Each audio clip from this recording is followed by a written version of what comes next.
ஓம் சைராம், ஜெய் சைராம். என் அன்பு குழந்தையே, சில எண்ணங்கள் உனக்கு நிறைவேறாமல் இருக்கலாம். சில எண்ணங்கள் தட்டி கொண்டே போகலாம். சில எண்ணங்கள் உடனே நிறைவேறிடலாம். என்ன காரணம் என்று யோசித்தாயா? சில எண்ணங்கள் நிறைவேறாமல் போவதற்கு ஒரு காரணம் இருக்கும். அப்பா உன்னை காப்பாற்றிருக்கிறார் என்று தெரிந்து கொள். அதில் ஏதோ ஒரு தப்பு நடப்பதால் மட்டுமே அவர் உன்னை காப்பாற்றியிருக்கிறார். அதிலிருந்து உன்னை விடுதலை அளித்திருக்கிறார். அதில் ஏதோ உனக்கு பெரிய ஆபத்து இருப்பதால் தான் அதை உனக்கு சாயப்பா கொடுக்கவில்லை. சில எண்ணங்கள் நிறைவேறவில்லை என்பதால் வாழ்க்கை முடிந்து விடாது. ஏதோ ஒரு காரணத்தால் சாயப்பா உன்னை காப்பாற்றியிருக்கிறார் என்று நம்பு. அப்போதுதான் அவருடைய முழு பலனுமே உனக்கு தெரிய வரும். சாயப்பா எது செய்தாலும் நம்முடைய நன்மைக்கு. ஒருவரை நான் உங்கள் முன் வைத்திருப்பதும் அவர்களை செயல்பட வைப்பதும் ஏதோ ஒரு காரணத்திற்காக என்பதை நீ அறிந்து கொள். காரண காரியங்கள் இல்லாமல் விளைவுகள் இல்லை. என் மீது நம்பிக்கை வையுங்கள். அனைத்தையுமே அறிந்தவன் நான். அனைத்தையுமே செய்பவனும் நான் தான். செயலும் நானே, விளைவுகளும் நானே. என் அனுமதி இல்லாமல் ஒரு இலை கூட அசையாது என்கிற போது எதற்காக நீங்கள் தேவையில்லாமல் வருத்தப்பட வேண்டும்? நீங்களே உங்கள் விரோதியாகிக் கொள்வதற்காக உங்களை படைத்து காத்து உங்களை தேடி நான் வந்திருக்கிறேன். நீங்கள்தான் செயல்படுகிறீர்கள். நான் செயல்படாதவன் என்று நினைக்காதீர்கள். மனதார யாரையும் சபிக்காதீர்கள். யாரை பற்றியும் குறையாய் சொல்லாதீர்கள். அப்போது நான் கொடுக்கும் ஆசீர்வாதங்களை உங்களால் முழுமையாக அனுபவிக்க முடியும். நீங்கள் அன்றைக்கும் அழுவீர்கள். பாபா உன்னை காண முடியவில்லையே என்றல்ல. பாபா நான் கேட்டதையெல்லாம் உடனுக்குடனேயே எனக்கு தந்துவிட்டார் என்ற மகிழ்ச்சியில். உங்கள் மனதில் நேர்மறை இருந்தால் உங்களிடம் நான் நேராகவே வருவேன். யார் மூலியம் என்று கிடையாது.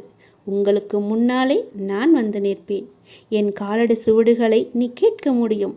நான் உன்னுடன் தான் நடந்து கொண்டிருக்கிறேன். நீ வேதனையில் கதறி அழும்போது என் மனதின் வலி உனக்கு கேட்கவில்லையா? கேட்க என் காதுகள் இருக்கும். நான் உன்னை கண்ணின் இமை போல பாதுகாப்பேன்.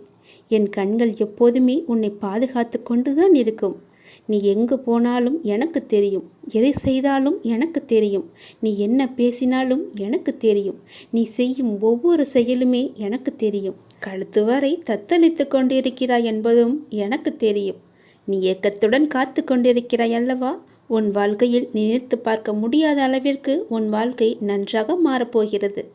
எல்லா சுபகாரியங்களும் உனக்கு இனிமேல் நடைபெறும். அப்பா நான் உன்னை பார்த்து கொண்டிருக்கும் போது எல்லாமே தானாக வரும். உன்னுடைய விதியை என்னால் மாற்ற முடியும். நீ உன் வாழ்க்கையை என் பாதத்தில் சமர்ப்பிச்சுடு. நான் தாங்குகிற எல்லாத்தையுமே, அனைத்து கர்மாக்களையும் நான் போக்கி காமிக்கிறேன். நீ என் பூஜையில் மட்டும் இப்போது உன் கவனத்தை செலுத்து. மற்றது எல்லாத்தையுமே நானே பார்த்துக்கிறேன். நான் நினச்சா உன்னுடைய விதியை ஒரு நொடியில் மாற்ற முடியும். நீ கேட்டபடியே நல்லபடியாக மாற்ற முடியும். உன்னுடைய கடமை எல்லாத்தையுமே என்னிடம் ஒப்படைச்சிடு. உன் கர்மம் ஒப்போக்குவதற்காகத்தான் நான் இதையெல்லாம் உன்னிட்ட கேட்டுக்கிட்டு இருக்கேன். நீ என்னுடைய பூஜையை மட்டும் நீ செஞ்சுட்டு வா. பிறகு எதுவுமே உன்னிட்ட வந்து நான் எதிர்பார்க்க மாட்டேன். முதல்ல எல்லாத்தையுமே மன்னிக்கிற மனப்பக்குவம் வேணும். தவறு செஞ்சவங்களை மன்னிக்கிறவன் கடவுளுக்கு சமம். மன்னிக்க முதல்ல கற்றுக்கோ. உன்னுடைய மனபாரம் எல்லாமே தானாக நீங்கிடும். அதை நீயே காண்ப. மன்னிக்கும் மனநிலை பற்றி உனக்கு தெரியுமா? நீங்கள் ஒரு நபர் மீது எரிச்சலும் கோபமும் கொள்ளும்போது உங்கள் மூளையில் ஒரு வடிவம் உருவாகும். உங்கள் எரிச்சலும் கோபமும் அதிகரிக்க அந்த வடிவம் ரொம்ப வலுப்பெற்று பெருசாக மாறிடும். அந்த வலுவான நிலைமையை பின்னர் உங்களை இயல்பாகவே மாறி போயிடும். அதற்கு பிறகு அந்த கோபமும் எரிச்சலும் இல்லாமல் உங்களுக்கு வாழ்வது பெரிய குதிரை கொம்பா போயிடும். மன்னிக்கும் பழக்கமுடைய மனிதர்கள் ஆனந்தமாகவும் ஆரோக்கியமாகவும் இருப்பாங்க தெரியுமா? பல்வேறு ஆராய்ச்சியாளர்களே இதை பற்றி நிறையவே சொல்லியிருக்காங்க. எல்லா ஆராய்ச்சிகளுமே மன்னிக்கும் மனிதர்களோட உடலில் உள்ளத்திலும் ஆரோக்கியமாகவும் ஆனந்தமாகவும் இருப்பதை அடித்து சொல்கிறாங்க. எல்லாத்தையும் மன்னிப்பவர்களுக்கு புற்றுநோய் வரும் வாய்ப்பு ரொம்பவே குறைவுன்னு சொல்கிறாங்க.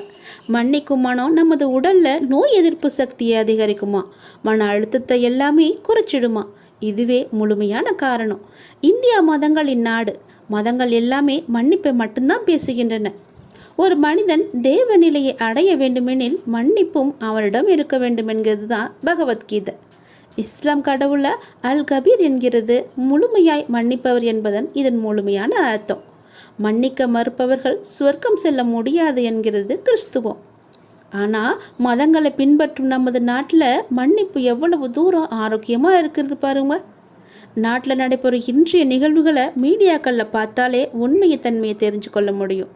மன்னிப்பு சட்ட திட்டங்களால் வருவதில்லை, உருவாகவும் இல்லை. மன்னிக்கும் மனதுடைய மக்களுடன் பழகும்போது நம்மை அறியாமலேயே அந்த நல்ல பழக்கமும் நம்முடன் வந்து ஓட்டிக்கொள்ளும். மன்னிக்கும் மனநிலை பெற்றோருக்கு இருந்தால் பெற்றோர்களை பார்த்து வளரும் குழந்தைகள் மன்னிக்கும் மனநிலையை எளிதாகவே பெற்றிடுவாங்க. குழந்தைங்களுக்கு மன்னிக்கும் மனம் எள்ளாக இருக்கும்போது எதிர்கால சமூகம் வன்முறைகளின் பெயர்களை சுத்தமாகவே அறுத்துடும். அடுத்தவர்களுடைய மனநிலையிலிருந்து கொண்டு நமக்கு நேர்ந்த கசப்பான நிகழ்வுகளை யோசித்து பார்த்தா பெரும்பாலான கோபங்கள் தானாகவே விலகி போயிடும். குறிப்பாக கணவன் மனைவி, குடும்பத்துக்கு இடையான பிணக்குகள், எரிச்சல்கள், வெறுப்புகள் போன்றவையெல்லாம் கதிரவன் கண்ட பனி போல விலகிடும். பல வேளைகளில் நாம் கோபத்தை விட்டுவிட ரொம்பவே நம்ம தயங்குறோம். கோபம் என்பது வீரத்தின் அடையாளம்னு நம்ம போலியாக கற்பனை செஞ்சுக்கிட்டு வாழ்ந்துக்கிட்டு இருக்கோம். நமக்கு எதிரில் இருக்கிற நபர் மன்னிப்புக்கு தகுதியற்றவர் என்று நாமே முடிவு கட்டிடுறோம். அப்படி நினைக்கும் போது தான் நமக்கு பெரிய சிக்கலே உருவாகுது. மன்னிப்பு கடந்த காலத்தின் நிகழ்வுகளை எல்லாம் மாற்றாது, ஆனால் அது எதிர்காலத்தின் பாதையில் ஆனந்தமான பூக்களை கொண்டு வந்து நமக்கு கொடுக்கும். வாழ்க்கை பணத்தினாலோ செல்வத்தினாலோ கட்டப்படுவதல்ல, அது அன்பின் இலைகளால் பின்னப்படுவது. உண்மையான அன்பு இறக்கடத்தில் மன்னிப்பு மனம் தானாகவே முளைச்சிடும். மன்னிப்பு கேட்கும் எவருக்கும் மன்னிப்பை மறுக்காதீங்க, மன்னிப்பு கேட்காதவர்களையும் மன்னிக்க மறக்காதீங்க. எனவே மன்னித்து மகானாகுங்க, நீங்கள் நிச்சயம் மகானாவீர்கள். மன்னிப்பு குணம் நம்மட எப்போதுமே ஊர்ந்து இருக்கணும், முளைச்சிருக்கணும். நமக்கு பின்னாடி வரும் சங்கதிக்கும் இந்த மன்னிப்பு என்ற பழக்கத்தை கற்றுக் கொடுங்க. உங்கள் வாழ்க்கை, உங்கள் எதிர்காலம் மிக சிறப்பாகவே இருக்கும். நீ அமைதியாகவே அமர்ந்திரு, நீ என் அருகில் அமைதியாக அமர்ந்திரு, ஆக வேண்டியதை நான் பார்த்து கொள்கிறேன் என்று பாபா பக்தர்களிடம் அடிக்கடி கூறுவது உண்டு. அதாவது இரகசியமாகவும் மறைமுகமாகவும் பாபா தன் பக்தனுக்கு தேவையானதை செய்து விடுவார். இருப்பினும் அவரிடம் நம்பிக்கை வைத்தல் மிகவும் அவசியமான ஒன்று. பாபா மீது நம்பிக்கை இல்லாமல் ஏதோ வந்தோம் என்று பாபாவின் உதியை வாங்குபவர்கள், உதியின் மகிமை பற்றி அவ்வளவாக தெரியாதவர்கள், அதை கோயிலிலிருந்து பெற்றதும் நெற்றியில் சிறிது தரித்து கொண்டு பிரகார சுவர்களில் அவற்றை கொட்டிவிட்டு வந்து விடுவார்கள். சாய் பக்தர்களோ உதி கிடைத்தவுடன் பாபாவே தம்மிடம் வந்து விட்டதாக நினைப்பார்கள். அந்த உதியை நெற்றியில் தரித்து உள்ளிக்கும் சாப்பிடுவார்கள். சாப்பிட்ட உதி உள்ளுணர்வுகளில் மாற்றத்தை ஏற்படுத்தி மனதை சாந்தப்படுத்துவதையும் உடலிலுள்ள நோய்களை தீர்ப்பதையும் கண்கூடாக உணர்ந்திருப்பதால் உதியின் மகிமையறிந்து கண் போல காப்பாற்றி வைத்திருப்பார்கள். பாபாவின் உதியை பற்றி அறியாதவர்களே அதை உதாசீனப்படுத்துவார்கள். பாபாவின் அருமை பெருமைகளை சொல்ல இந்த பிறவி போதாது, இன்னும் 7 ஜென்மம் வேண்டும். அவசரமான உலகில் நாம் வாழ்கிறோம். நம்முடைய பொறுமை குறைந்து போகிக் கொண்டே இருக்கிறது. எதற்கெடுத்தாலும் அவசரமாக செயல்படுகிறோம். ஒரு இயந்திரம் போன்ற வாழ்க்கையை வாழ்ந்து கொண்டு இருக்கிறோம்.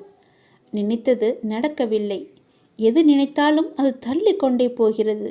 என்ன நினைத்தாலும் நடக்கவில்லை என்ற மனக்குழப்பம் நம் மனதில் இருந்து கொண்டே இருக்கிறது. பலவிதமான கேள்வியாய் இது எப்பொழுதும் நம் மனதில் இருந்து கொண்டே இருக்கிறது. எதையாவது ஒன்றை பற்றி சிந்தித்து கொண்டே இருக்கிறோம். நாம் வெற்றி அடைய வேண்டுமெனில் நாம் எதை வெற்றி அடைய வேண்டுமோ அதை பற்றி நாம் சிந்தித்து கொண்டே இருந்தால் நாம் நினைப்பதை அடைந்து விடலாம். உதாரணத்திற்கு பாபாவை முழுவதுமாக நம்ப வேண்டும். அந்த நம்பிக்கை ஒவ்வொருவருக்கும் மாறுபடும். அம்மாவாக அவரை பார்க்கலாம், அப்பாவாக பார்க்கலாம், அண்ணனாக பார்க்கலாம், தம்பியாக கூட பார்க்கலாம், ஒரு அக்காவாக, ஒரு நண்பனாக. அவரவர் நம்பிக்கை எதில் இருக்கிறதோ அவரை எப்படி பார்க்க வேண்டுமோ அப்படி அவரை பார்க்கலாம். அவருடைய நம்பிக்கை, அவரவர் நம்பிக்கை முழுவதும் அதில் அடங்க வேண்டும். பூரண ஆசீர்வாதம் பெற்று சாய்பாபாவை நம்ப வேண்டும். சாய்பாபாவை கடைசி வரை நம்பி பாருங்கள். பாபா உங்களை கைவிடவே மாட்டார். அவர் நம்மை கடுமையாக சோதித்து பார்ப்பார். நாம் மனமுடைந்து போகும் அளவு சோதனைகள் வரும். அதையெல்லாம் தாண்டிதான் நாம் வர வேண்டும். நம் இரத்தத்தில் ஊற வேண்டும் சாயின் மீது உள்ள நம்பிக்கை. சாய் அவதரித்த சிவன் சாய்பாபா சிவம் என்பதும் உணர்ந்த பின்பே தெரியும். வாயால் சொல்ல முடியாது. கண்டவர் விண்டதில்லை, விண்டவர் கண்டதில்லை. அதனால் அவருடைய பெயரை நம் வாயால் சொல்ல முடியாது, உணரவே முடியும். நாம் ஒரு குருவை மனதார நினைத்து மனமுருகி வழிபட்டுமேயானால் குருவருள் திருவருள் இரண்டையும் பெறலாம். நம்பிக்கை ஒன்றே அதற்கான சிறந்த மருந்து. சாய்பாபா என்ற மந்திரத்தை, சாய்பாபா என்ற மருந்தை நாம் உட்கொண்டு நம்முடைய கர்ம வினையை நாம் போக்கிக் கொள்வோம். சாய்ராம் நமக்கு எப்போதுமே துணை இருப்பார், நல்லதே செய்வார். சாய் இருக்கும்போது எதற்காகவும் பயப்படக்கூடாது. சாயின் ஆசி நமக்கு எப்போதும் உண்டு. நல்லதே நடக்கும், நல்லதே நடக்கும். மெல்ல மெல்ல உனது துன்பங்கள் எல்லாமே முடிவுக்கு வரும். உனக்கு கஷ்டத்திலிருந்தும் நோயிலிருந்தும் விடுதலை கிடைக்கும்படி நான் செய்வேன். உன்னுடைய கடன் பிரச்சனை எல்லாமே தீரப்போகிறது. நீ எதிர்பார்த்தபடியே உனக்கு பண வரவு இறக்கப் போகிறது. நீ வேண்டியபடியே, நீ கேட்டபடியே அந்த பணத்தை நான் உனக்கு தரப்போகிறேன். நீ இப்போது பணம் இல்லாமல் தவித்து கொண்டிருக்கிறாய். உன் பண பிரச்சனையை தீர்ப்பதற்காகத்தான் நான் ஒருவரை அனுப்பியிருக்கிறேன். அவர் மூலம்தான் உனக்கு பணம் கிடைக்கப் போகிறது. யாரென்று அடையாளம் அறிந்து கொள், தெரிந்து கொள். வருவது நானாக கூட இருக்கலாம். இன்றைய காலகட்டத்தில், இந்த நிலையில், இன்றைய சூழலில் உனக்கு பணம் பெரிய ஒரு கஷ்டமாகவே இருக்கிறது. அந்த பண பிரச்சனை எல்லாமே தீரும் வகையில் நான் உனக்கு ஒரு வழியை ஏற்படுத்தியிருக்கிறேன். அந்த வழி சிறப்பானதாக இருக்கும். அதிலிருந்தே உன்னுடைய பண கஷ்டங்கள் எல்லாமே தீர்ந்துவிடும். அதிலிருந்து தான் உனக்கு நிரந்தர வருமானமும் கிடைக்கும். நீ கவலைப்படாதே. உன் பண பிரச்சனையை தீர்ப்பது என்னுடைய பொறுப்பு. நான் இன்றுதான் ஒருவரிடம் பணம் கொடுத்து அனுப்பியிருக்கிறேன். விரைவில் அவர் உன்னை தேடி வருவார். யாரென்று அறிந்து கொண்டு அந்த பணத்தை நீ வாங்கிக்கொள். நீயாக சென்றாலும் சரி, இல்லை அவராகவே வந்தாலும் சரி, கொடுப்பது நான் தான். உன் பண பிரச்சனை அதிலிருந்து தான் தீரப்போகிறது. நீ எப்போது அந்த பணத்தை வாங்குகிறாயோ அன்று முதலே என்னுடைய ஆசீர்வாதம் மூலம் உனக்கு பணம் கிடைத்து கொண்டே இருக்கும். உன்னுடைய கர்மாக்கள் எல்லாமே நீங்க பெற்று உன்னுடைய கடன் பிரச்சனைகள் எல்லாமே தீர்ந்து பணமழையில் நீ நனையப் போகிறாய். உன்னுடைய கடன் பிரச்சனை, தீராத கஷ்டம் எல்லாமே நிவர்த்தியாய்விடும். கடன் நிற்கிறதே என்று கவலைப்படாதே. இனி உன் வாயிலிருந்து பணம் இல்லை என்ற சொல்லும் வரக்கூடாது. ஏனென்றால் பண பிரச்சனையை தீர்க்கத்தான் நான் ஒருவரை அனுப்பியிருக்கிறேன்.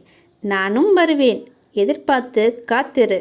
நீ என்னை நோக்கி வர வேண்டும் என்றால் நீ நான் சொல்வதை போல செய்துவிடு. உனக்கு எல்லாமே நல்லதாகவே நடக்கும். உன்னுடைய தொழில், நீ இப்போது பார்த்து கொண்டிருக்கும் வேலை உனக்கு சிறப்பானதாக மாறி பல மடங்கு உத்தியோகத்தில் பதவி உயர்வு பெற்று கூடுதல் வருமானமும் கிடைக்கும்படி செய்கிறேன். செய்து கொண்டேன், செய்தும் விட்டேன். அது விரைவிலேயே உன் கையில் கிடைக்கும். நான் சொன்னது போலவே அந்த தை மாதத்திற்குள்ளே உனக்கு கிடைத்துவிடும். தை 1ஆம் தேதிக்குள் அதற்கான நல்ல செய்தியும் உன் காதுகளில் விழும். உன் பணப்பிரச்சனை முற்றிலுமாக நீங்கிவிடும். எனக்கு பண கஷ்டம் இருக்கிறது என்ற வார்த்தையை இனி உன் வாயிலிருந்து வராது. உனக்கு நல்லதாகவே நடக்கும். நல்லது மட்டுமே நடக்கும் உன் அப்பாவின் துணையோடு.